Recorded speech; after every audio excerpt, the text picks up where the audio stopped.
ഇത് കടലാസം പൂവില്ലേ നമ്മളെ ബോഗൺവില്ല, അതിന്മേൽ ഒരിത് കാണിച്ചു തരിക കേട്ടോ.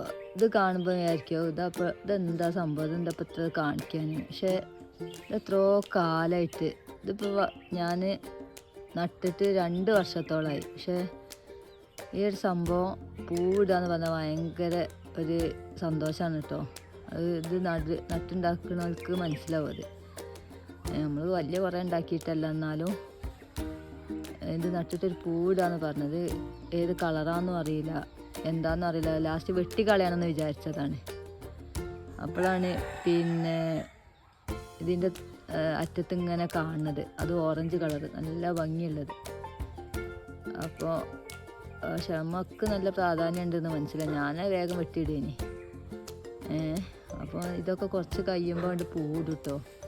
നമ്മളിത് പൂവിടൂല ഇങ്ങനെ വലുതാണ് കാണുമ്പോഴേ പൊതുവാണ്ട് ഒഴിവാക്കും. ചിലവർ അറിയും നഴ്സറിയിൽ നിന്ന് കൊണ്ടുവന്ന് നട്ടാലേ പൂവിടുള്ളൂ എന്ന്. അപ്പോൾ അങ്ങനെയൊക്കെ വിചാരിച്ച് ഞാനത് ഒഴിവാക്കിയാലോ എന്നൊക്കെ ആലോചിച്ച് നിൽക്കുമ്പോഴാണ് ഈ ഒരു സംഭവം കാണുന്നത്. ഉണ്ടോ, നല്ല രസമുള്ളത്. ഒന്നായിട്ടുണ്ടായാൽ നല്ല ഭംഗിയുണ്ടാവും, രസമുണ്ട് കാണാൻ. ഇതിങ്ങനെ കാണുമ്പോൾ എനിക്ക് ഭ്രാന്താന്നൊന്നും ആരും പറയില്ല കേട്ടോ. ഇതിൻ്റെ സന്തോഷം ഇത് എനിക്കേ അറിയുള്ളൂ. ഇത് വേറെ ഉള്ളവർക്ക് അറിയെങ്കിൽ പോലും പറയണേ. ഇങ്ങനെ ഉണ്ടാകുമ്പോഴുള്ളൊരു ഹാപ്പിനെസ്